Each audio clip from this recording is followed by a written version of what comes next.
Bismillahirrahmanirrahim. Assalamualaikum warahmatullahi ta'ala wabarakatuh. Alhamdulillah. Alhamdulillahirabbil alamin. Wassalatu wassalam ala sayyidil mursalin wa ala alihi wa sahbihi wa man tabi'ahum bi ihsanin ila yaumiddin. Nawaitu ta'aluma wa ta'lim wa naf'a wal intifa' wal ifadah wal istifadah wal hatha ala tamasuki bi kitabillahi ta'ala wa sunnati rasulih. Wa du'a ilal huda wa dalalata ala al khairi wa ibtigha'a mardatihi wa qurbihi wa thawabihi subhanahu wa ta'ala. Allahumma faqqihna fid din wa alimna ta'wil. Rabbi shrah li sadri wa yassir li amri wahlul 'uqdatam min lisani yafqahu qawli waj'al li waziran min ahli. Bismillahirrahmanirrahim.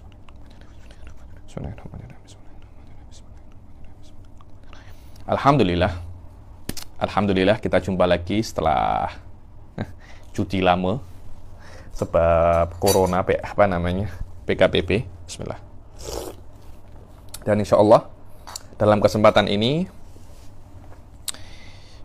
kita akan memulai kelas baru di dalam kitab yang azim, ya, kitab azim jiddan, di dalam madhab fikih madhab Syafi'i, yang mana kitab ini biasanya dijadikan silabus terakhir bagi orang yang nak graduate di dalam madhab Imam Syafi'i, yaitu kitab apa?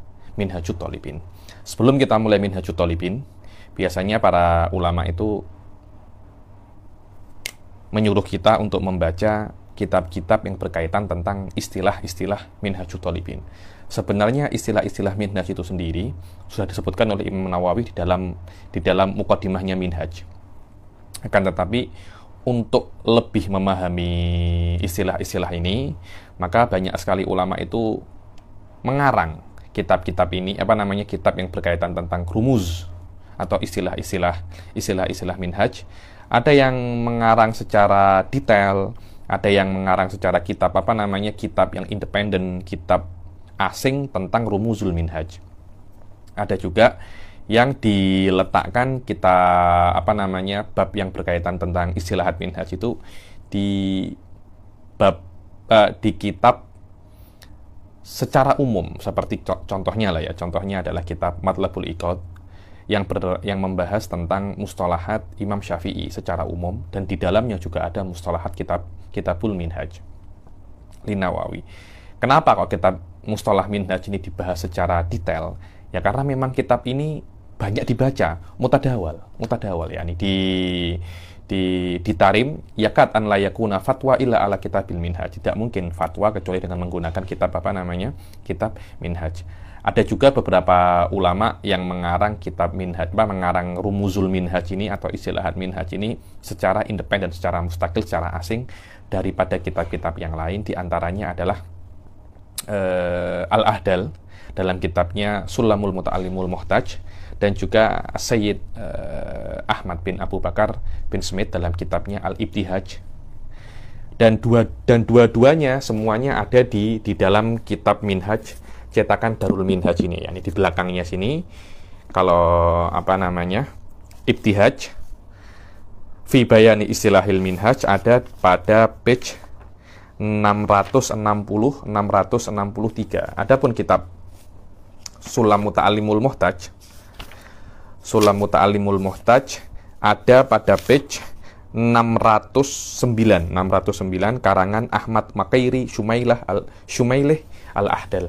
Al-Ahdal ini biasanya mereka itu adanya di Zabid. Mereka ini daripada keturunan Al-Hasani, dan terkenal mereka itu buyutul ilm. Mana buyutul ilm? Banyak sekali daripada mereka itu alim-alim semua. Karena itu para ulama tadi mengatakan mereka ini adalah Sayyid Al-Ahadilah. Sayyid Al-Ahadilah, Jayyid Jiddan. Ada juga di antara kitab-kitab tentang mustalah al-minhaj ini yang saya kira termasuk yang paling bagus, ya nih, karangan salah seorang guru saya ketika saya masih di Ahqaf. Beliau adalah Dr. Arafat Al-Makdi, dan kitab itu adalah tesis degree beliau. Namanya Tafsiratul Muhtaj fi ma khafiya min ma'anil minhaj, dan wallahu alam saya tengok itu adalah kitab mustalah minhaj yang paling best untuk saat ini, ya, untuk saat ini, dan dicetak di mana itu namanya? Dan dicetak di mana itu? Di Darul Basair atau Syekh, ya nih. Dan cetakannya mahal, ya nih. cetakannya mahal, Anda boleh tengok di internet, namanya Tafsiratul Muhtaj fi ma khafiya min ma'anil minhaj. Jayyid jiddan. Inilah beberapa kitab tentang istilahatul minhaj, Ada yang kitab yang independen, ada juga kitab yang di dalamnya ada istilah minhaj tapi tidak detail. Imam Nawawi pun mempunyai kitab yang menjelaskan tentang beberapa rumus yang ada di minhaj, namanya Daqaiqul Minhaj, atau dengan lebih dikenal dengan nama Ad-Daqaiq. Kenapa Daqaiq ini? Daqaiq ini dikarang oleh Imam Nawawi untuk menjelaskan lafaz-lafaz yang beliau gunakan di minhaj. Karena kitab minhaj ini dia bukan kitab asli, akan tetapi dia adalah ringkasan daripada kitab sebelumnya karangan Imam Abdurrahim Ar-Rafi'i dengan nama Al-Muharrar fil Madhab. Yang mana Muharrar ini kitab asli, ada yang mengatakan Muharrar ini adalah ringkasan daripada Wasit. Ala kullin, kitab minhaj ini bukan kitab asli, tapi dia adalah ikhtisar daripada kitabnya Al-Imam Rafi'i dengan nama apa? Dengan nama Muharrar. Karena itu kitab minhaj ini banyak dipakai oleh para thalabatul ilm. Kenapa? Karena di dalam kitab minhaj ini kalau disetujui oleh Imam Nawawi, maknanya masalah ini adalah mu'tamad antara Imam Nawawi dan Imam Ar-Rafi'i, kecuali beberapa hal yang oleh Imam Nawawi dikritik. Maknanya ketika itu ada perbedaan pendapat antara Nawawi wa Rafi'i, dan itu tak banyak. Rata-rata masalah yang ada di minhaj itu adalah masalah yang disepakati oleh Rafi'i dan Nawawi. Dan kita mengetahui semua ya, ini adalah di antara istilah yang doruri, yang basic di antara mazhab Syafi'i.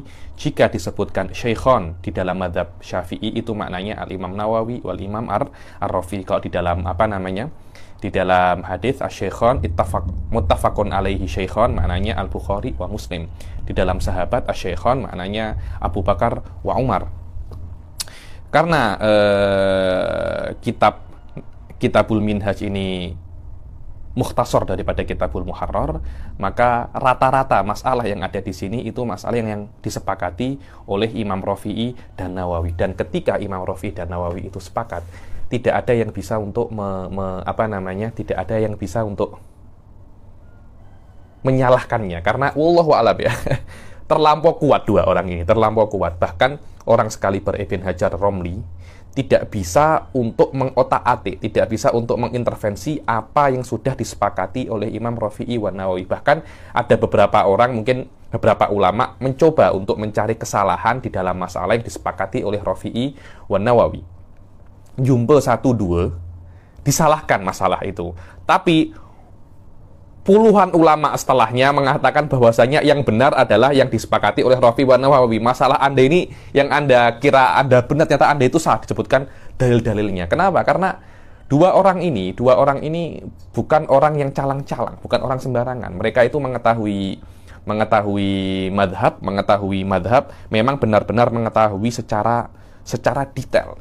Mereka belajar masalah ini bukan setahun dua tahun. Imam Nawawi saja belajar masalah ini sekitar 28 tahun di Damaskus, di Damesyik, di Syam.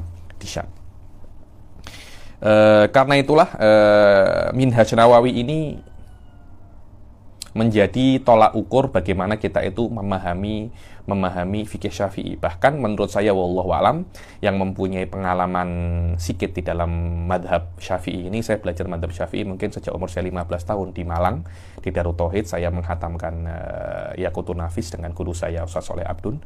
Kemudian saya di Rubat dan menghatamkan di Ahqaf juga. Di Daul Mustafa saya pernah menghatamkan Abi Syuja ketika saya masih belajar di Furu' Darul Mustafa, yaitu Darul Ibtihaj. Subhanallah, Darul Ibtihaj hampir sama dengan nama apa yang akan kita baca, yaitu apa?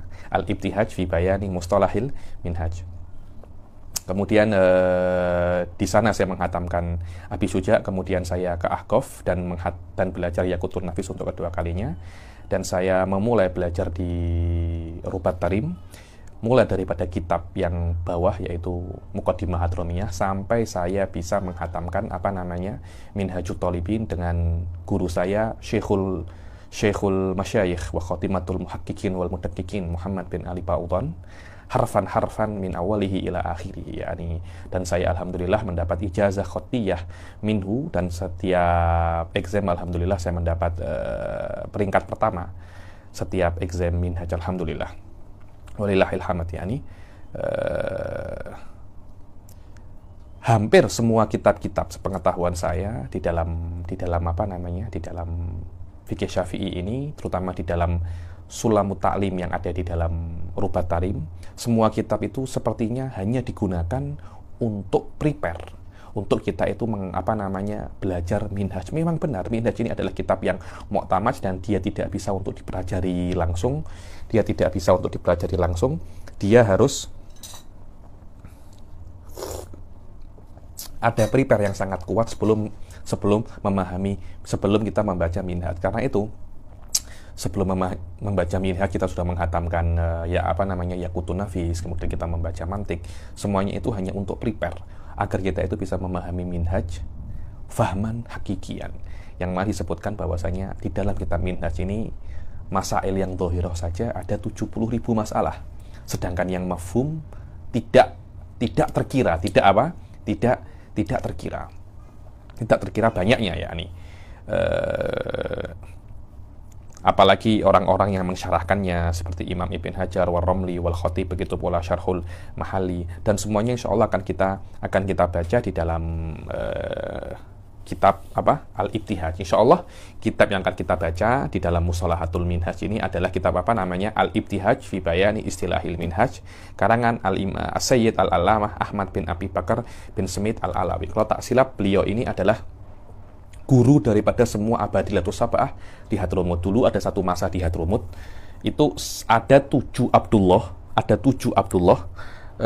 semuanya itu alim. Semuanya itu alim. Di antaranya adalah pengarang Matlabul Iqad Abdullah bin Husain bil Fiqih yang sudah saya selesaikan daurahnya beberapa bulan yang lalu. Ahmad bin Umar bin Smith ini gurunya semua Abadilah. Semua ada 7 Abdullah yang namanya Abdullah, 7, dan semuanya ulama. Semuanya berguru kepada siapa? Pengarang Ibtihaj ini, Ahmad bin Abu Bakar bin Smith. Kalau saya tak silap. Dan bin Smith ini adalah salah seorang keluarga daripada Habaib yang sampai sekarang masyhur, ya, dan sampai sekarang ada satu Habaib yang masih hidup. Atalallahu umrahu wa baqa'ahu fi hadhihi dunya, agar kita bisa ambil faedah kepada beliau, yaitu Al-Habib Zainal Abidin bin Smith. Zainal Abidin bin Ibrahim bin Smith yang ada di Madinah Munawwarah, dikatakan beliau itu orang yang paling alim fikih Syafi'i di antara para kalangan habaib. Inilah sedikit tentang minhaj, ya. Ini kita akan baca kitab Ibtihaj fi Bayani Istilahil Minhaj insyaallah. Sebelum kita masuk ke kitab ini, saya sedikit nak jelaskan siapa itu Al-Imam An-Nawawi. Yani biasanya sebelum kita masuk kitab Minhaj akan dijelaskan sirah Imam Nawawi.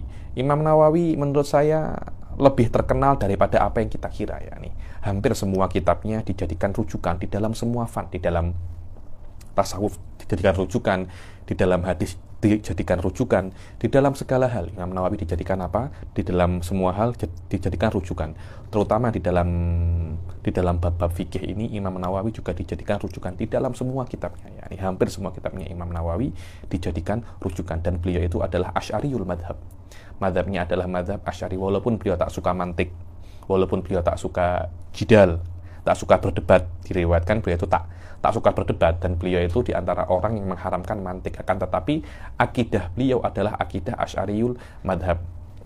Hampir tidak ada satu orang pun yang tak sesuai madhabnya dengan Imam Nawawi, atau yang sesuai tidak bisa untuk mengkomplain Imam Nawawi. Sampai Wahabi pun berusaha untuk membuktikan bahwasanya Imam Nawawi itu bukan Asy'ari. Betul, beberapa tahun yang lalu, kalau tak silap, Wahabi ini macam mencetak buku yang dinisbatkan kepada Imam Nawawi, ya, yang itu adalah buku yang sesuai dengan mazhab mereka, tapi sudah dibantah oleh Syekh Said Foda, guru saya, bahwasanya kitab ini nisbatnya ke Imam Nawawi itu tak benar. Yakni orang yang tak suka dengan Imam Nawawi pun tidak bisa untuk mengingkari kehebatan Imam Nawawi. Siapa sih beliau? Beliau itu adalah Imam An-Nawawi. Siapa namanya beliau? Disebutkan di sini. Nama asli beliau adalah Yahya bin Syaraf bin Muri bin Hasan bin Husain bin Muhammad bin Jum'ah bin Hizam. Dan dinisbatkan ke Nawawi itu adalah salah satu kota yang ada di daerah, tak tahu di daerah mana ini, dari kata apa? Dari kata Nawa, kemudian dinisbatkan ke Imam Nawawi, namanya Nawawi. Dan alal fikrah, yakni Imam Nawawi ini bukan orang Arab. Beliau ini orang Ajam. Imam Nawawi dan Imam Rafi'i, bahasa induknya beliau bukan bahasa Arab. Disebutkan oleh Syekh Ahmad Al-Muqairi Shumailih Ahdal bahwasanya Imam Nawawi ini bahasa induknya beliau bukan bahasa Arab, tapi bahasa Ajam beliau itu. Ayo, baca apa ada di sini.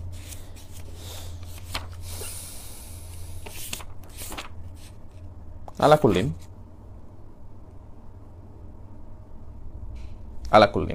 Jayid. Dan ketika beliau itu lahir,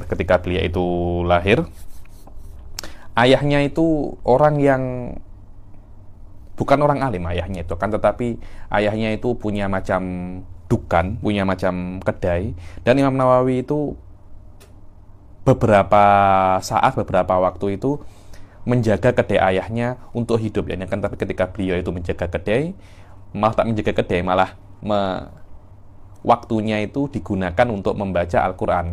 Dan anak-anak sebayanya itu memaksa dia untuk bermain, tapi dia menangis tak nak bermain dengan anak-anak, malah dia berusaha untuk membaca Al-Quran. Suatu saat Imam Nawawi ketika masa kecilnya sedang mengaji Al-Quran dan menghafal Al-Quran kepada gurunya. Kemudian ada salah seorang ulama namanya Syekh Yasin tengok Imam Nawawi, langsung macam ada firasah ya. Orang-orang mukmin itu mempunyai sebuah nur yang diberikan oleh Allah, bisa untuk yatafarros.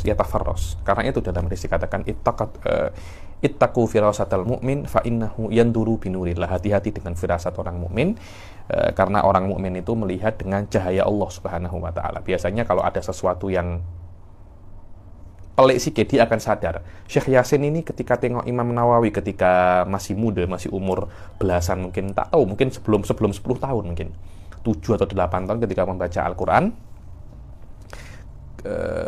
dengan gurunya dan menghafal dan membaca, gurunya dipanggil oleh Syekh Yasin, engkau kesini, ada apa? Suf, hati-hati dengan budak ini ya, engkau kena perhatikan budak ini dengan benar. Kenapa? Orang ini akan menjadi orang besar pada zamannya. Dia akan menjadi kepala ulama pada zamannya. Katanya gurunya ngaji ini, amunajimun anta. Maknanya engkau ini bomoh lah katanya. Tak, saya ini bukan bomoh, katanya Syekh Yasin. Saya bukan bomoh, cuma Allah macam suruh saya untuk berbicara dan saya mempunyai firasat yang benar, firasat yang kuat terhadap anak ini. Kemudian dia pun tak lupa cakap dengan ayahnya Imam Nawawi. Akhirnya ayahnya Imam Nawawi langsung cepat-cepat setelah dia menghafal Al-Quran dan sudah membaca Al-Quran, langsung dibawa ke Damesyk. Damesyk itu sekarang namanya Syam ini, yang sedang Suriah yang sedang berperang ini, dan sampai sekarang masih ada Jami'ud Damesyk. Yang di sana itu Imam Nawawi mengajar sampai Imam Nawawi meninggal, dan sampai sekarang kuburnya Imam Nawawi masih ada dan diziarahi.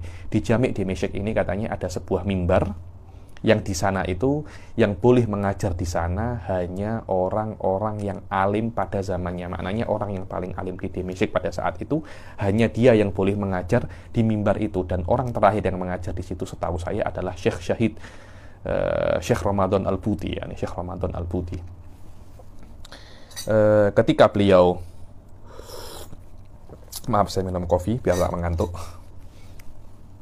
ketika umur 18 tahun, ketika sudah sampai 18 tahun, ayahnya membawa Imam Nawawi ke Damesyk untuk belajar agama daripada tempatnya Nawa. ke Damesyk untuk belajar, dan pertama kali beliau itu belajar dengan seorang guru namanya Ibn Fazari, atau lebih dikenal dengan nama Ibnu Firqah, Ibnu Firqah. Beliau adalah khotib Masjid Damesyk pada saatnya. Ketika beliau langsung belajar dengan Ibn Firqah ini, belajar, diriwayatkan Imam Nawawi itu karena terlampau semangat untuk belajar, 2 tahun tidak pernah meletakkan belakangnya untuk tidur. Tidurnya selama 2 tahun itu hanya tertidur saja. 2 tahun. Akhirnya beliau ketika belajar, tapi beliau tak punya rumah. Akhirnya Ibn Firqah ini kalau tak silap minta satu kawannya, coba engkau datang ke kawanku itu, engkau minta bilik, bukan rumah, bilik kecil. Akhirnya kawannya Ibn Firqah itu memberi kepada Imam Nawawi 1 bilik kecil saja. Mungkin macam bilik saya ini, bilik kecil. Sudah Imam Nawawi 28 tahun tinggal di situ sampai mati. Bilik kecil saja itu. 28 tahun. Dan di situ Imam Nawawi belajar, mengajar, mengarang kitab, dan tidak pernah meninggalkan Damesyk, tidak pernah meninggalkan Syam dalam 28 tahun itu, kecuali hanya untuk haji, ziarah Baitul Maqdis, sama ziarah keluarganya yang ada di Nawa. Itu je. Dan tidak pernah setiap ada tamu hanya assalamualaikum, waalaikumsalam, engkau nak apa? Pertanyaan apa? Sudah dijawab, selesai. Kalau dia nak duduk, engkau nak duduk dengan saya letak kitab kepada Anda baca. Jangan engkau ambil waktuku. Tengok. Itu adalah bagaimana Imam Nawawi itu sangat menjaga waktunya. Sangat menjaga waktunya. 28 tahun. Kemudian diriwayatkan ketika beliau itu masih belajar, 6 tahun pertama Imam Nawawi belajar itu, dikatakan Imam Nawawi itu 1 hari belajar amik 12 kelas. Amik 12 kelas. Anda belum amik 12 kelas. Saya pernah mengajar 5 kelas. 1 hari, saya pernah 1 kali mengajar 1 hari 5 kelas. Lepas itu 2 hari saya tak boleh mengajar. Terlampau penat. Terlampau penat. Imam Nawawi diberi kekuatan oleh Allah dan keberkahan di dalam waktu. 1 hari dari pagi sampai malam bisa mengajar 20 kelas takliman wa tashihan. Belajar dan tashih, bukan kitab yang calang-calang, kitab yang biasa-biasa. Kitabnya Al-Muntakhab, Al-Lum'a' Syairozi, banyak, Jamu' Baina Shahihain, Jadal, Usul Fikih, semua kitab yang power. 1 hari 12 kelas. 1 hari 12 kelas. Sampai akhirnya beliau itu menjadi ulama besar, mengarang banyak kitab, dan beliau tidak pernah amik gaji daripada mengajarnya. Dan setiap hari beliau hanya makan Jirayatul Rawahiyah. Madrasah yang beliau belajar di Damaskus itu namanya Madrasah Rawahiyah. Madrasah Rawahiyah ini setiap hari beri kepada tolabah itu macam roti untuk makan. Ya sudah, itu aja yang dia makan. Dimakan di akhir Isya. Malam hari nak tidur, dia makan itu aja. Dan beberapa kali itu roti yang dia dapat daripada madrasah itu untuk makan dia, disedekahkan ke orang-orang. Sampai lama-lama dia pikir, kalau saya berikan nanti saya makan apa? Akhirnya dia sudah tidak bersedekah lagi dengan roti yang dia punya itu. Wa kana miskinan fakiran, Dan Imam Nawawi tidak menikah sampai akhir hayatnya. Tidak menikah, di antara orang-orang yang tidak menikah sampai akhir hayatnya. Dan beliau lahir tahun 631 dan hidup 45 tahun saja. Ini kira-kira meninggal tahun 676. Kalau lahirnya 631, maka meninggal 676. Dan itu adalah 7 tahun kira-kira setelah Imam Ar-Rafi'i meninggal. Karena itu Imam Rafi'i dan Nawawi ini termasuk Imam Nawawi ini macam penggantinya Imam Rafi'i. Dan jika ada khilaf antara Imam Rafi'i dan Nawawi, yang dikedepankan adalah Imam Nawawi. Kenapa? Ada dua sebab. Karena Imam Nawawi ini lebih pandai daripada Imam Rafi'i di dalam ilmu hadis. Karena Imam Nawawi mempunyai syarah Sahih Muslim, dan Imam Rafi'i kalau tak silap mempunyai syarah Musnad Imam Syafi'i. Dan jelas syarah Sahih Muslim lebih power daripada syarah Musnad Imam Syafi'i. Begitu pula di dalam fikih pun Imam Nawawi lebih best daripada Imam Rafi'i.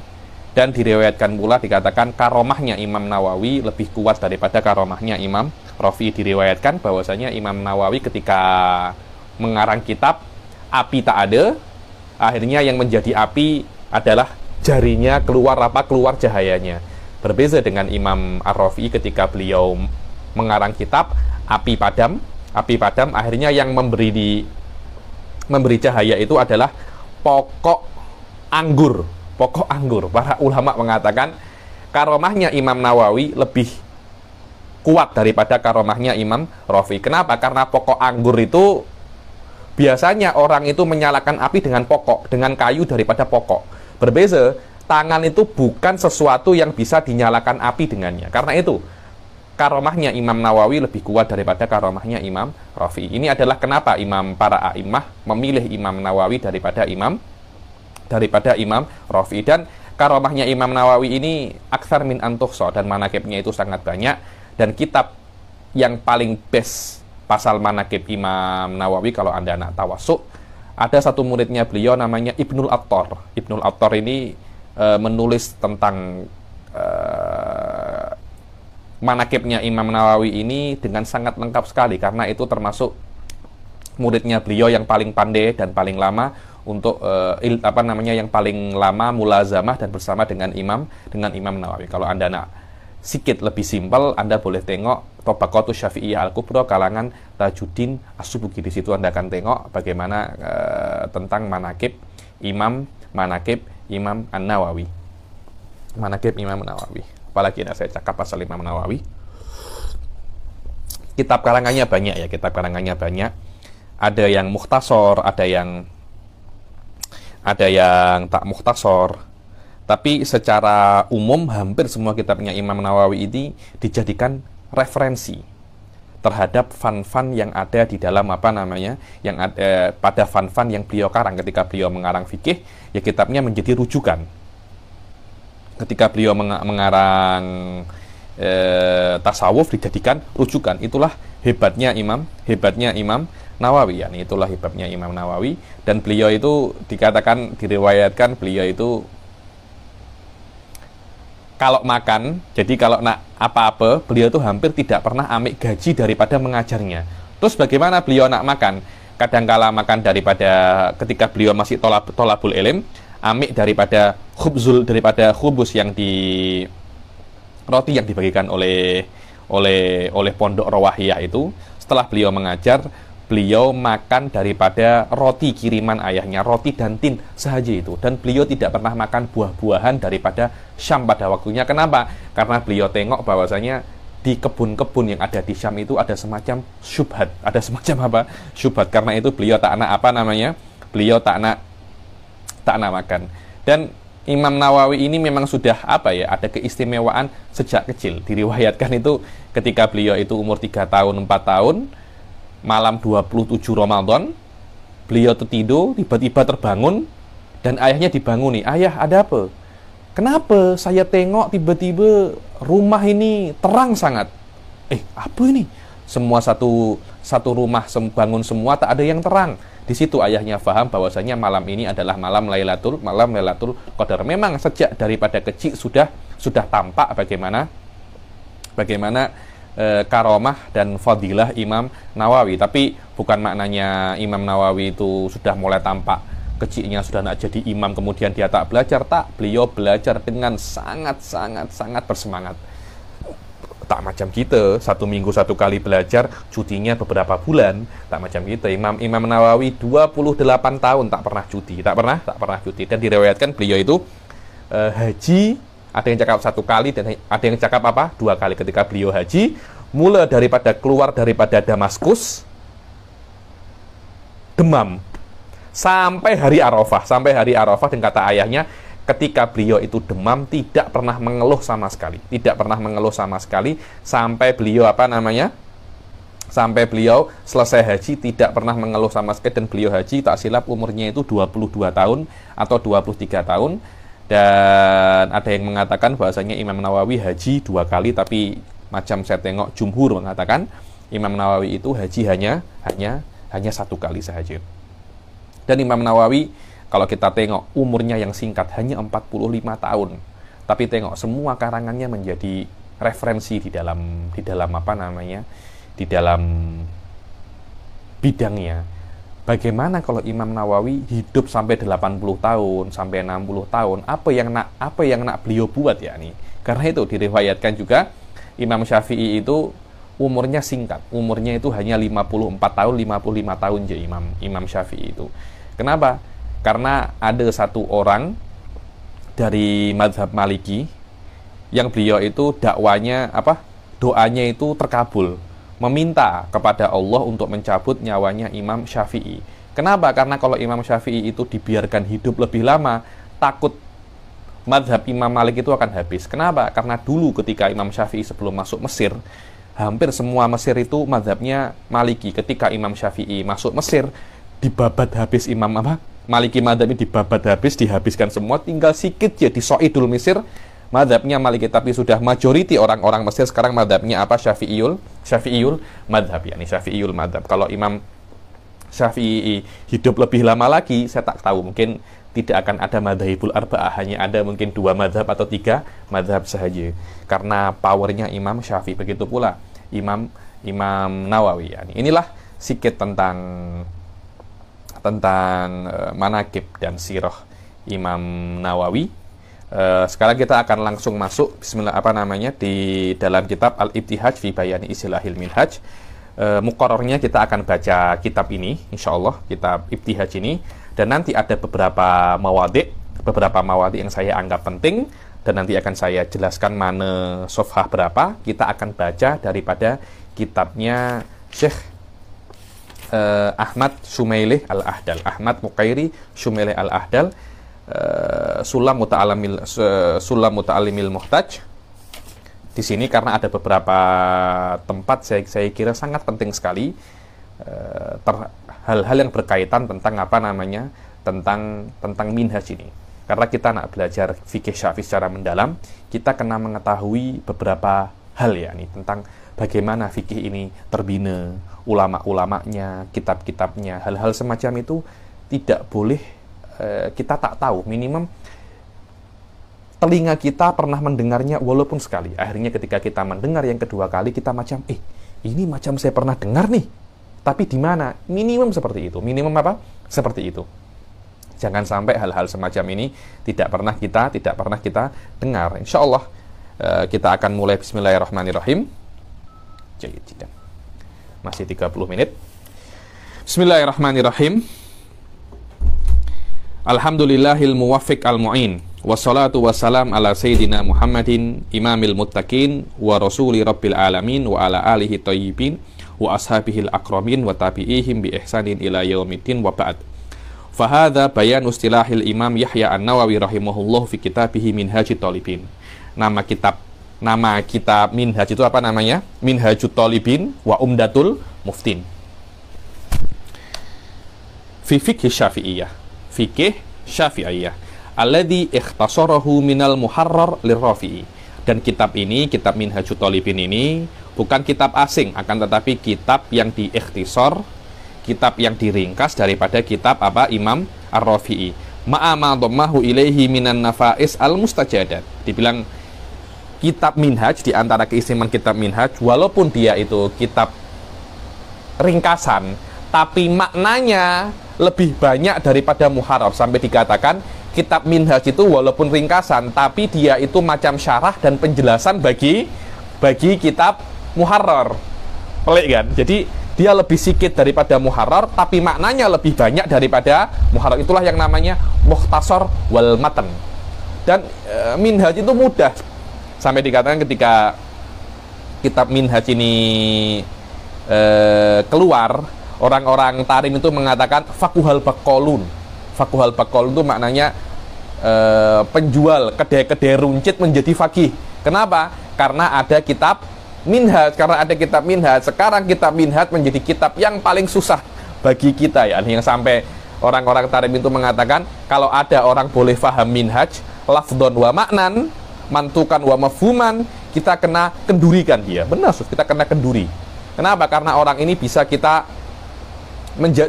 jadikan tumpuan di dalam mengetahui madhab Asy-Syafi'i. Itu zaman dahulu. Zaman sekarang wallah susah, sangat susah sekali. Dan kena sabar mengaji Minhaj, kena sabar sangat satu terus semacam itu. Dan itulah yang namanya ta'allum. Ai akhdul fikih syai'an fa syai'an. Tafaqquh ai akhdul fikih mas'alatan mas'alah. Alladhi ikhtasarahu minal muharraril rafi'i ma'a ma dhammahu ilaihi minan nafa'is al mustajadat. Dibilang kitab Minhaj ini diikhtisar daripada kitab Muharrar karangan Imam Rafi'i dan ditambah daripada kitab Rafi'i itu dengan nafa'is, perkara-perkara yang berharga, nafis berharga, mustajadat jud, ada yang yang bagus, berharga dan bagus. Maknanya kitab Minhaj ini walaupun dia mukhtasar, tapi aku tambahkan di dalamnya itu perkara-perkara yang berharga, masalah-masalah yang berharga yang tidak ada di dalam kitab Al-Muharrar. Wa qala fi khutbatil kitab muwaddihan tilkan nafais, dan Imam Nawawi mengatakan di dalam khutbatil kitab, di dalam khutbah awal kitab, menjelaskan awal kitab Minhaj. Jadi khutbatul kitab adalah intermezzo, pengenalan yang ditulis oleh Imam Nawawi sebelum masuk di dalam kitab Thaharah. Itu namanya khutbatul kitab. Wa ma'anil alfat alladhi istalaha 'alaiha ma'laftuhu, yang mana Imam Nawawi menambahkan, menjelaskan di dalam kitab Minhaj ini, di dalam khutbahnya, hal-hal yang ditambahkan kepada Muharrar dan istilah-istilah yang dipakai oleh Imam Nawawi di dalam kitab di dalam kitabul Minhaj.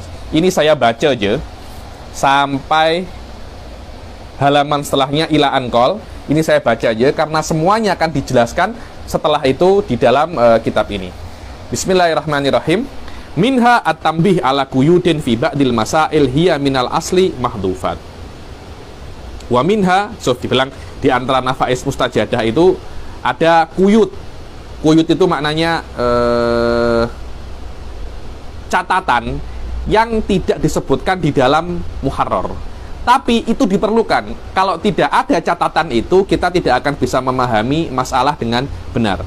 Wa minha mawadi'u yasirah dzakaraha fil Muharrar ala khilafil mukhtar fil madhab kama sataraha insyaallah taala wa dia. Begitu pula ada beberapa hal di Muharrar yang disebutkan, akan tetapi masalah ini yang disebutkan di dalam Muharrar ini bukan yang mu'tamad di Minhaj. Aku sebutkan bukan yang mu'tamad dalam madzhab Imam Syafi'i. Aku akan sebutkan di Minhaj dan aku akan beritahu bahwasanya ini bukan mu'tamad yang ada di dalam Minhaj. Insyaallah saya akan tulis itu secara jelas, katanya Imam Nawawi. Wa minha ibdalu makana min alfadhihi ghoriban aw muhiman khilafas shawabi awdaha wa aksara minhu bi ibaratin jaliyat. Perkara-perkara yang tak jelas di dalam Muharrar akan saya ganti di Minhaj dengan lafadz yang lebih jelas dan lebih simpel. Wa minha, ya ini yang paling penting, wa minha bayanul qaulain. Ini adalah menjelaskan tentang qaul dan wajh. Qaul itu adalah pendapat yang langsung dikatakan oleh Imam Syafi'i. Namanya itu adalah qaul. Adapun pendapat yang dikatakan oleh Ashabus Syafi'i, makna Ashabus Syafi'i adalah murid-muridnya Imam Syafi'i atau orang yang amik caranya Imam Syafi'i, stylenya Imam Syafi'i langsung daripada Imam Syafi'i atau melewati murid-muridnya sampai abad ke-4 Hijriah. Itu namanya Ashabus Syafi'i. Wa minha bayanul qaulaini wal wajhaini wat tariqaini wan nas wa maratibil khilaf fi jami'il halat.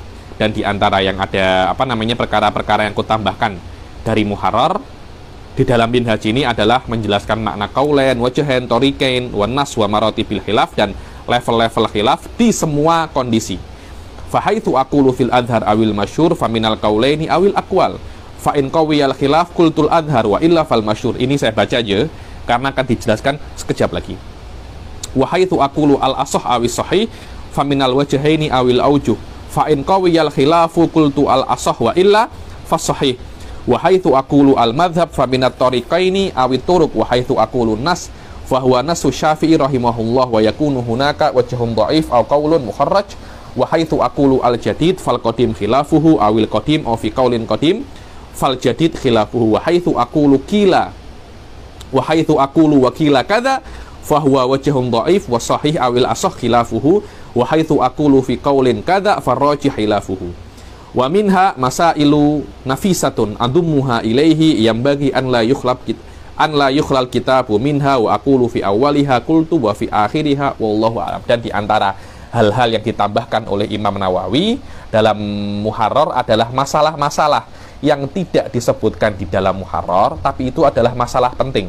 Tapi karena amanah ilmiah, karena aku cakap bahwasanya kitab Minhaj ini adalah kitab ringkasan daripada Muharrar, maka selama itu bukan daripada masalah Muharrar, awalnya aku sebutkan kultu. Ini adalah perkataanku, bukan perkataannya Imam Rafi'i. Kultu ay qala Nawawi, dan akhirnya akan dikatakan wallahu a'lam, menandakan bahwa yang setelah kultu dan sebelum wallahu a'lam ini adalah perkataan asing yang tidak diikhtisar daripada Muharrar. Maknanya perkataan ini tidak ada di Muharrar, tapi aku tambahkan daripada diriku sendiri karena aku melihat bahwasanya masalah ini penting dan masalah ini berharga. Tidak seyogyanya penuntut ilmu tidak mengetahuinya, tapi agar tidak dikira pendapat ini juga disepakati oleh Imam Rafi'i, aku katakan awalnya kultu, bukan kola ar-Rafi'i. Tapi kalau aku tidak cakap kultu, maknanya permasalahan ini memang adalah pendapatnya Imam Rafi'i dan aku sepakati. Kecuali yang aku cakap ini tidak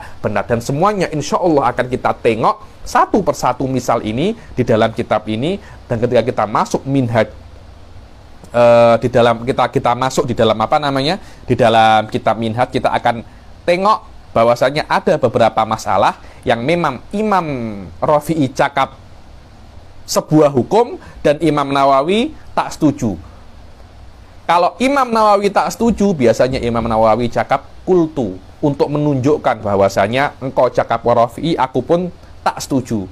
Lah kalau ada khilaf antara Rafi'i dan Nawawi, para ulama Syafi'iyah pasti amik pendapatnya Imam An-Nawawi, tak amik pendapatnya Imam Rafi'i. Karena kenapa? Karena sebab yang sudah saya sebutkan barusan. Aywa.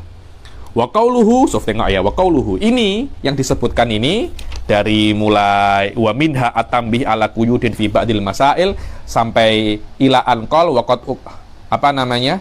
Wa minha masailu nafisah wa ila anqal wa qad uqaddimu ba'da masailil fasl li munasabatin aw ikhtisarin aw rubbama qaddamtu faslan lil munasabah. Ini semuanya akan ada di dalam awal kitab Minhaj. Disebutkan ibarat ini di sini karena ibarat inilah dari mulai minha sampai ila anqal ini semuanya akan menjadi topik pembahasan di dalam kitab Al-Ibtihaj fi istilahil Minhaj. So tengok wa qauluhu minha at-tambih ala quyudin, di antara apa namanya nafais, perkara-perkara yang berharga yang ada di Minhaj tapi tidak ada di Al-Muharrar, apa? Tambih ala quyudin. Aku menyebutkan, aku memberitahu, aku mengingatkan ada sebuah qaid. Apa itu qaid? Sayati qaid. Ada qaid, yang qaid ini adalah qaid yang penting di dalam sebuah masalah, yang mana masalah ini kalau tidak diberi catatan atau qaid ini, akhirnya masalah ini bisa difahami tidak dengan wajah yang hakiki, tidak dengan makna yang hakiki. Karena itu perlu ditambahi qaid agar tidak salah paham. Yang mana qaid ini tidak ada di Muharrar, aku tambahi di sini. Ai mintilkan nafais quyudun matrukat fi falam ya'ti biha fil asl wa quyudu apa namanya, dan di antara nafais itu, di antara perkara-perkara yang berharga yang aku tambahi di Minhaj adalah kuyut-kuyut, catatan-catatan yang tidak disebutkan oleh Al-Asl. Al-Asl adalah kitab asli, yaitu apa? Al-Muharrar. Wa quyut jam'u qaid. Apa itu quyut? Quyut adalah jamak daripada qaid. Makna asli daripada qaid itu adalah ikatan. Adalah apa? Ikatan. Maknanya ibarat ini diikat atau dicatati tidak di semua tempat.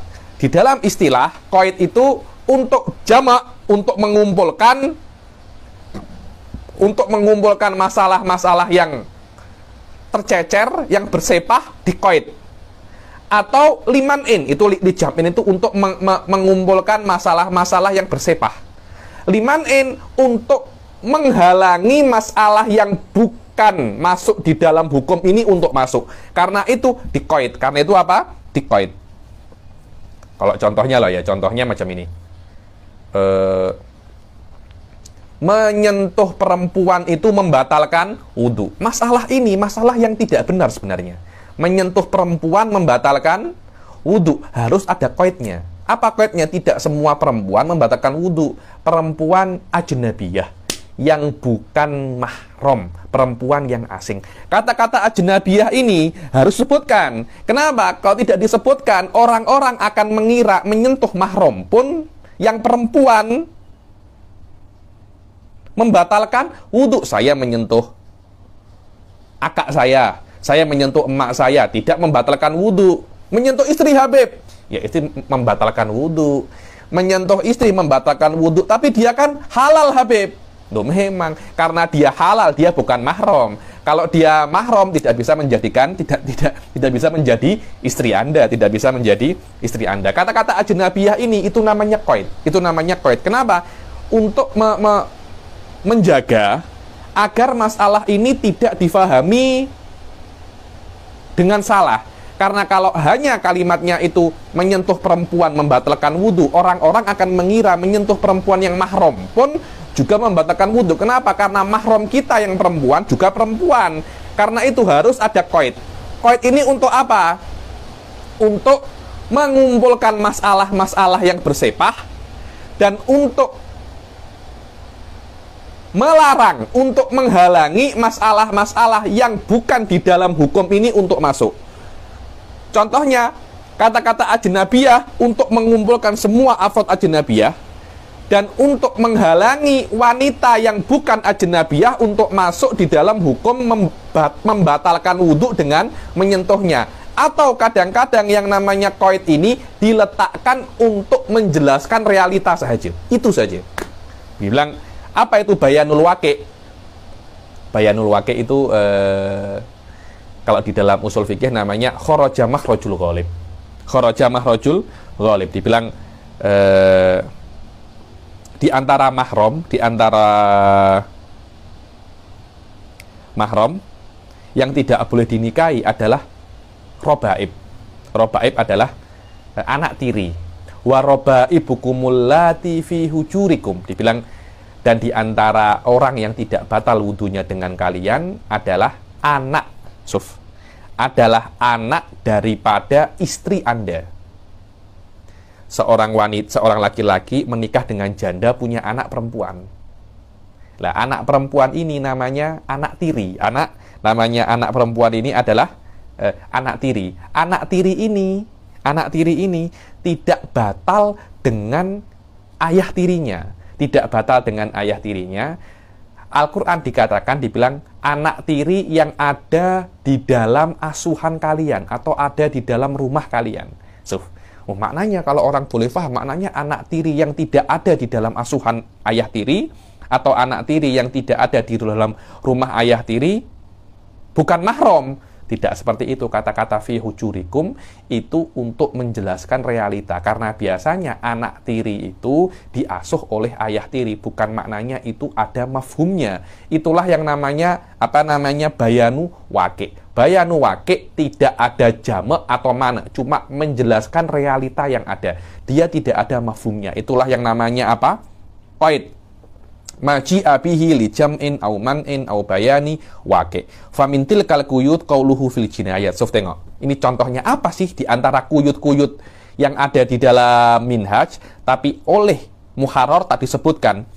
Walau dassa summan fi ta'ami syakhsin al-ghalib akluhu minhu fa'akalahu fa'alal akwal. Dibilang, tengok ya, kalau ada seseorang dasa itu meletakkan secara sembunyi-sembunyi. Kalau ada orang meletakkan secara sembunyi-sembunyi apa? Summan, racun di to'am, makanan seseorang, yang mana seseorang itu biasanya makan daripada makanan itu. Kemudian memang benar orang itu makan daripada situ. Contohnya, Zaid meletak racun di makanannya Amr. Yang mana makanan ini, contohnya Amr ini sukanya dia itu makan nasi lemak. Zaid meletakkan racun di nasi lemak. Lah, Amr ketika tengok nasi lemak langsung dia makan. Ketika itu maka dia pun juga bisa dikenakan kisos fa'al al-aqwal dengan pendapat-pendapat yang lampau. Ini contoh saja. Maknanya khilaf di sini akan terjadi, kisos di sini akan terjadi kalau orang itu meletakkan racun secara sembunyi-sembunyi di makanan, yang mana makanan itu biasanya dimakan oleh orangnya. Berbeda kalau Z meletakkan racun di makanan yang biasanya tidak dimakan.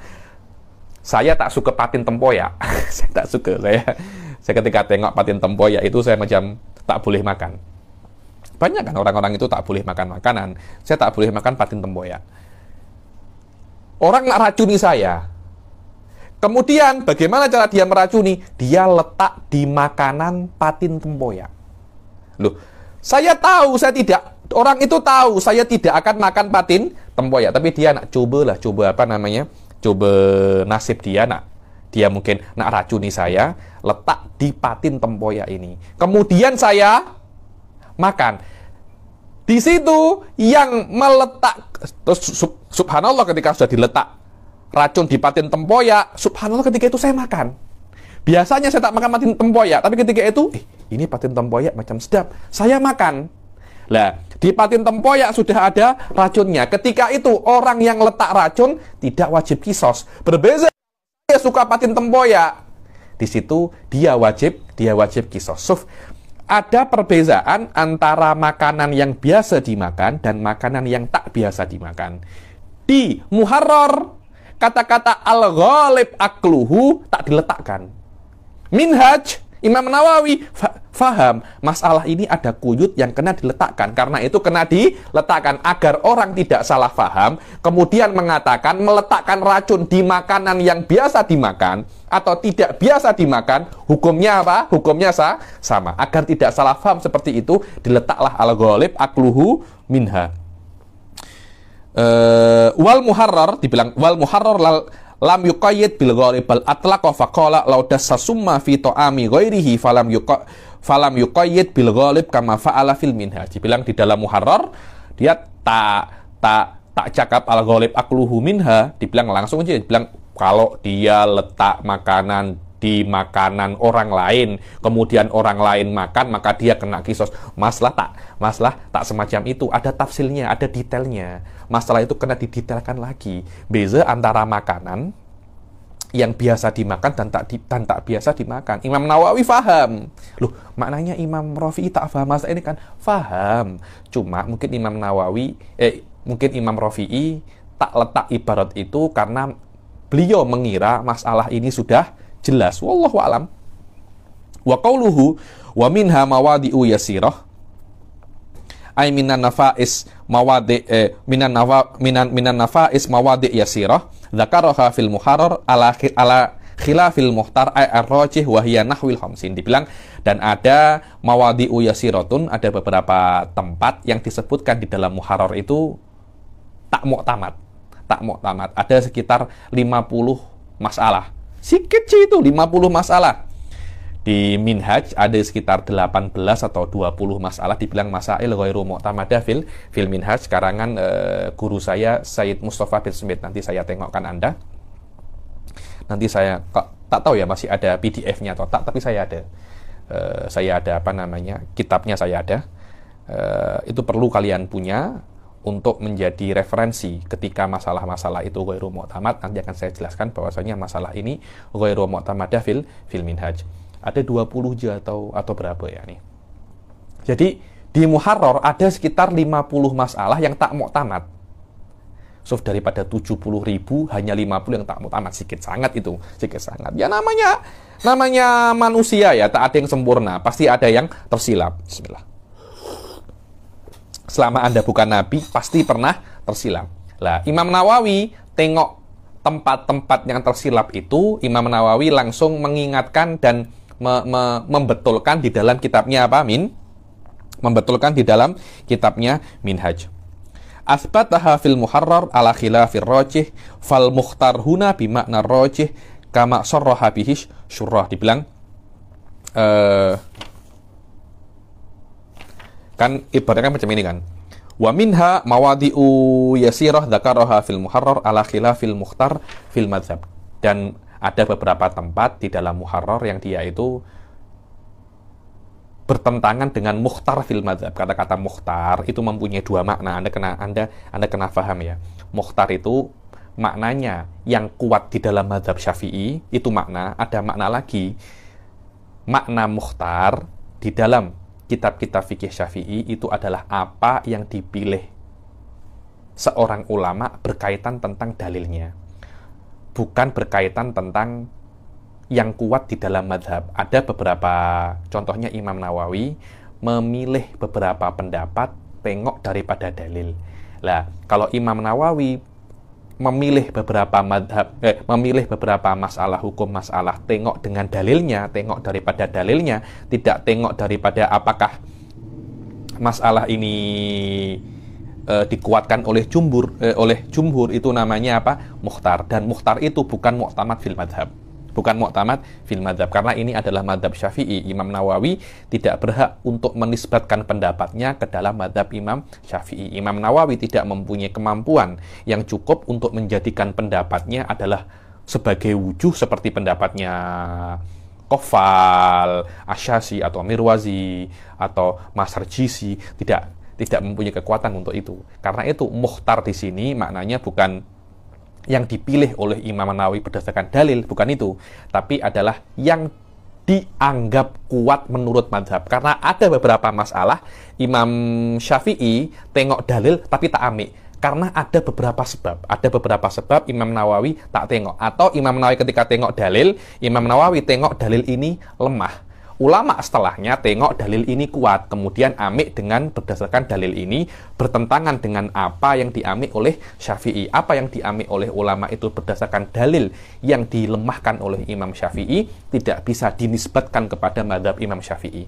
Nisbatkan kepada mazhab Anda tak apa-apa, tapi kepada Imam Syafi'i tak boleh, karena ini untuk agar mazhab Syafi'i ini rapi. Karena itu makna mukhtar di sini bukan masalah yang dipilih berdasarkan dalil, bukan itu. Masalah yang dipilih berdasarkan kekuatan dan keiktirafan di mazhab. Maknanya ada beberapa pendapat di dalam muharrar yang disebutkan oleh mu'alifnya tapi tidak sesuai dengan pendapat terkuat di mazhab. Dan itu direvisi oleh Imam Nawawi di Minhaj dan diingatkan bahwasanya apa yang ada di muharrar itu tidak mu'tamad yang ada di dalam tidak mu'tamad yang ada di dalam madhab, dan aku ingatkan di dalam Minhaj. Fal mukhtar huna maknahu bi makna rajih kama sarraha bi syurah. Dan mukhtar di sini maknanya adalah yang kuat berdasarkan madhab, bukan yang kuat berdasarkan dalil seperti yang dijelaskan oleh apa? Syurah. Qauluhu kama sataroha. Dan perkataannya Imam Nawawi, insya Allah apa yang saya katakan, saya akan merevisi beberapa masalah yang ada di muharrar, kamu akan melihatnya secara jelas, yakni kama satara khilafaha fafihi takdiru mudhafin wa annal murad tara khilafaha kama fil qalyubi alal mahali ay kama sataraha fi mukhalafatiha lil muharrar idza tala'ta ala ibaratihi nadaran lil madad. Bilang Anda akan melihat bahwasanya khilaf saya dengan Rafi'i di dalam masalah-masalah yang Imam Rafi'i itu anggap masalah ini adalah masalah yang benar di madhab, aku akan bertentangan dengannya, aku akan revisi pendapat itu, dan kalian akan melihat pertentangan ini, revisi ini dengan jelas, katanya Imam katanya Imam Qalyubi alal Mahalli. Kalau bagaimana Anda melihat ini dengan jelas? Kalau Anda membandingkan ibarat saya dengan ibaratnya Imam Ar-Rafi'i, Anda akan melihat jelas perbedaan antara keduanya. Kalau Anda tengok al-madarik, maknanya dalil daripada madhab. So, tengok, apa yang diiktimat oleh Imam Rafi'i tidak sesuai dengan dalil yang dipakai oleh Imam Syafi'i dan murid-muridnya. Karena itu saya akan revisi. Kata-kata madarik jamaknya mudrok. Jamaknya apa? Mudrok dengan dhammil mim. Dhammil mim, dan sudah banyak ulama itu, banyak fuqaha itu salah mengatakan madrok. Yang benar bukan madrok tapi apa? Mudrok. Saya tahu ini daripada Syekh Usama Azhari ketika beliau majlis dengan Syekh Said Foda di dalam Azharus Syarif dan membaca Luqatatul Ajlan karangan Badruddin Az-Zarkashi, dan beliau istidrak di dalam kalimatul mudrok ini ya nih. Dan ternyata ada beberapa ulama yang mengatakan juga banyak sekali fuqaha yang salah membaca kata-kata mudrok. Dikatakan itu adalah apa? Madrok. Yang benar adalah apa? Yang benar adalah mudrok. Apa itu mudrok? Al-adillah. Maknanya apa yang diiktimat oleh Imam Ar-Rafi'i tidak sesuai dengan dalil yang diiktimat oleh Syafi'i dan murid-muridnya. Karena itu aku revisi di dalam kitab Minhaj agar Anda tidak salah paham. Agar Anda tidak salah paham bahwasanya apa yang diletakkan oleh Rafi'i, dia itu bukan muktamad di dalam madzhab Syafi'i. Kami ini nakil, katanya Imam Rafi'i dan Imam Nawawi.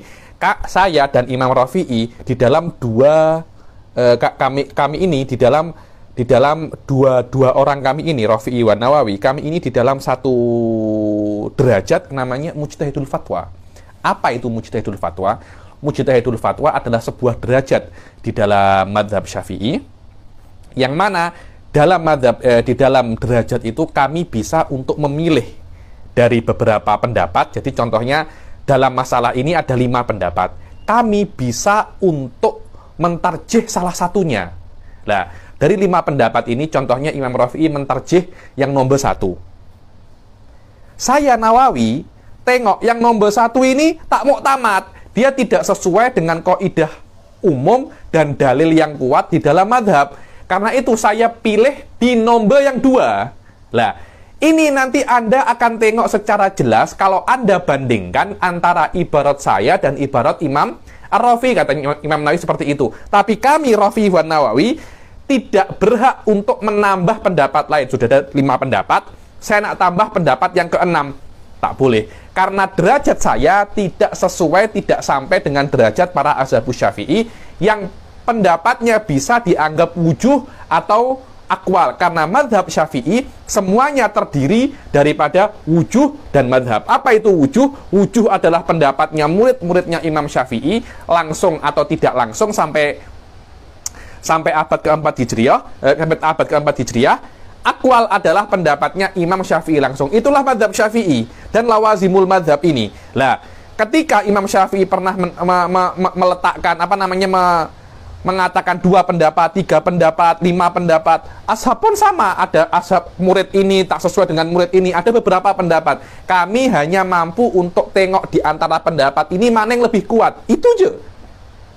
Imam Rafi'i anggap nomor 1 yang lebih kuat, saya anggap nomor 2 yang lebih kuat. Dan saya tengok pendapatnya Imam Rafi'i tak sesuai dengan madhab. Karena itu saya revisi yang ada di dalam Minhaj, dan para ulama mengatakan ketika Rafi'i dan Nawawi bertentangan, ambillah pendapatnya Imam Nawawi. Tapi Imam Nawawi dan Rafi'i tidak mempunyai kemampuan untuk menambah satu pendapat yang mana pendapatnya itu dianggap wujuh. Imam Nawawi abad ke-7 Hijriah, dan murid-murid Syafi'i hanya dianggap murid Syafi'i ketika dia itu abad ke-4 Hijriah. Maknanya antara muridnya Imam Syafi'i dan Imam Nawawi ada sekitar 200 tahun lebih, hampir 300 tahun. Karena itu pendapatnya Imam Nawawi tidak dianggap wajahan fil madhab. Itulah yang namanya mudrak wahya al-adlah. Ini sering ya dibilang wahada mudrakul masalah. Kadang-kala kita itu, ini level Anda ya, bukan level Anda, level kita itu memahami masalah tanpa dalil. Lah, semakin kita nanti kalau insya Allah kita diberi kesempatan untuk hatam minhaj, setelah kita hatam minhaj, nanti Anda kena masuk di dalam fikih Syafi'i itu, Anda mengetahui dalil masalah ini apa. Ketika Anda mengetahui dalil masalah, maka Anda mengetahui masalah dengan mudrokiha, dengan dalilnya. Dan itu adalah level yang lebih tinggi daripada Anda hanya mengetahui apa? Masalah sahaja. Fa'ulima annal ilma bi mukhalafati tilkal mawadi mutawakkifatun alal ittila ala ibaratil muharrar. Maka dari sini Anda bisa tahu bahwasanya perbedaan antara Imam Nawawi dan Rafi'i di dalam masalah yang 50 itu dibilang Imam Rafi'i cakap di dalam 50 masalah, Imam Nawawi tak setuju, kemudian diistidrak, direvisi. Anda tidak akan mengetahui mana 50 masalah ini kecuali dengan cara Anda tengok ibaratul muharrarnya Imam Rafi'i, kemudian Anda bandingkan dengan ibaratnya Minhajlin Nawawi. Saya tak tahu apakah ada PDF untuk muharrar. Nanti mungkin coba Ustadz Zaman tengok. Seharusnya ada. Dulu saya pernah jumpa di Hadramut orang jual muharrar, tapi saya kira cetakannya pun ada. Tapi orang sudah lama tak pakai muharrar. Kenapa? Karena kitab Minhaj ini lebih mudah, lebih best, dan lebih berkah daripada lebih berkah daripada muharrar. Oke. Waqad yuqalu inna fi kalamihi hadza munafatan lima marra fi awwalil khutbah wa huwa qauluhu wa qad iltazama musannifuhu ay al-muharrar an yanusa ala ma sahahu mu'dhamul ashab wa waffa bimal tazamahu. Dibilang mungkin perkataan Nawawi yang mengatakan bahwasanya ada di dalam muharrar itu hal-hal yang tidak sesuai dengan mu'tamad madhab. Padahal sebelumnya Imam Nawawi mengatakan bahwasanya Imam Rafi'i di dalam muharrar itu mengatakan bahwasanya dirinya akan mengikuti masalah-masalah yang ditasheh, yang dikuatkan oleh majoriti muridnya Imam Syafi'i. Jadi apa yang diambil oleh majoriti Imam Syafi'i, apa yang diambil oleh majoriti muridnya Imam Syafi'i, Imam Rafi'i akan ambil pendapat itu sebagai mu'tamad di madhab. Terus bagaimana Anda mentafsirkan 50 masalah ini? 50 masalah ini, yang mana 50 masalah ini adalah mukhalafah, pertentangan antara mu'tamadul madhab yang diambil oleh Imam Rafi'i. Padahal Imam Rafi'i sebelumnya mengatakan saya hanya akan ambil yang mu'tamad dan ditasheh oleh jumhurul ashab. Terus 50 masalah ini Anda tafsirkan macam mana? Jadi antara perkataannya Imam Nawawi bahwasanya Imam Rafi'i itu sudah iltizam dengan semua mu'tamadul ashab, dengan perkataannya Imam Nawawi bahwasanya ada 50 tempat Imam Rafi'i tidak iltizam, ada semacam tanakut. Macam mana Anda nak tafsirkan perkataan ini? Dibilang wa wafa munafin li dzikrihil mawadi ala khilafil muhtar wa yujabu an hadza bima qalahu Syihab Ibnu Hajar fi Tuhfah. Dan masalah ini bisa dijawab dengan perkataan Ibnu Hajar fi Tuhfah bahwasanya qala wa kaunuhu wafa bil tizamihi an-nassa ala ma sahhahul mu'dham la yunafi tarjihu khilafihi lima marra annahum qad yurajihuna ma alaihil aqal. Dibilang Imam Nawawi Imam Rafi'i mengatakan apa yang diambil oleh jumhur akan aku ambil juga. Apa yang diambil oleh jumhur akan aku ambil juga, karena aku di dalam kitab muharrar ini aku iltizam dengan apa yang sudah ditasihkan oleh jumhur. Tapi ada beberapa masalah jumhur cakap E, yang tak jumhur cakap B, yang benar yang tak jumhur. Karena tolak ukur bukan dengan banyaknya ulama yang cakap. Tolak ukur adalah dengan dalil daripada kitab was sunnah. Ketika dalil kitab was sunnah bersama yang minoriti, maka minoriti yang benar, bukan majoriti yang benar. Mungkin Imam Rafi'i amik daripada mungkin Imam Rafi'i tidak amik hal yang ditasih oleh jumhur dalam hal-hal yang jumhur itu salah. Yang benar adalah yang tak jumhur. Ada beberapa tempat dimisalkan oleh guru saya, Dr. Arfad Al-Magdi, dalam kitabnya Tabsilatul Muhtaj, bila-bila akan saya sampaikan. Ada, jadi jumhurul ulama cakap E, satu orang ulama aja namanya Syaidalani cakap B. Yang benar Syaidalani ini satu aja, satu lawan banyak. Yang benar satu. Kenapa? Karena tolak ukurnya bukan satu atau dua, bukan. Tolak ukurnya dalil. Tolak ukurnya apa? Dalil. Itu adalah jawaban yang pertama.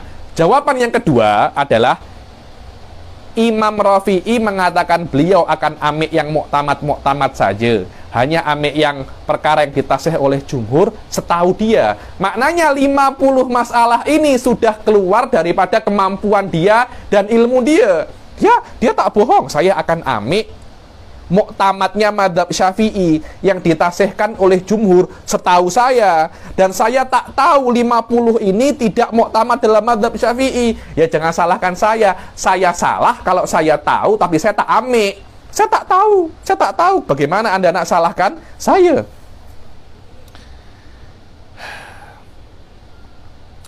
Walaka antakul innahu wafa bihasabi ma dhahara lahu aw tala'a alaihi kama katabahu Ibn Qasim. Dikatakan jawaban yang kedua adalah dia itu amik yang muktamad setahu dia. Ya kalau ada yang tak tahu, ada yang salah, ya mohon dimaafkan. Bayangkan daripada puluhan ribu masalah, saya hanya salah di 50 tempat je. Kalau macam itu tolonglah dimaafkan. Itu yang dikatakan oleh Ibnu Qasim. Oke? Jayid. Sesi ini kita berhenti dulu sampai sini. Nanti insya Allah kita rehat dulu kejap, terus kita teruskan lagi. Wabillahi taufiq wal hidayah wa ridha wal inayah. Assalamualaikum warahmatullahi taala wabarakatuh.